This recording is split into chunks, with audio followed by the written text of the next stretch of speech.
Hello and welcome to the channel. If you're someone who's concerned about privacy or just want to stop WhatsApp from accessing your device through USB, you're in the right place. In today's video, I'll walk you through how to turn off USB storage access related to WhatsApp on your Android phone. Let's dive right in. The first thing you need to do is open the Settings app on your Android device. You can either press on the gear icon from your home screen or swipe down the notification bar and press the gear icon in the top right corner. Once you're in the settings, look for an option called Developer Options. Now, depending on your phone's brand or software version, this may not be visible right away. If that's the case, do this. Press on About Phone.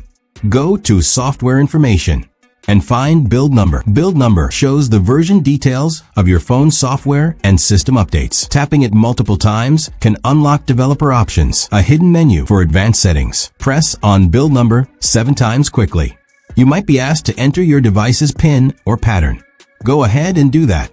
Congrats! Developer Options is now enabled on your phone. Now go back to the main settings menu. Scroll down and you'll find Developer Options. Press on it. Once you're inside Developer Options, scroll down until you find the option labeled USB Debugging. Well, USB Debugging allows data exchange between your phone and a connected computer. In some cases, WhatsApp might request access to storage via USB for backup or data transfer purposes. Disabling USB Debugging stops this kind of access.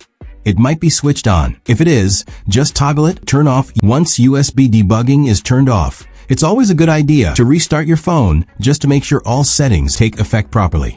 Just hold the power button and press Restart or Reboot. You've successfully turned off USB access that might affect WhatsApp or other apps. Thanks for watching and don't forget to subscribe.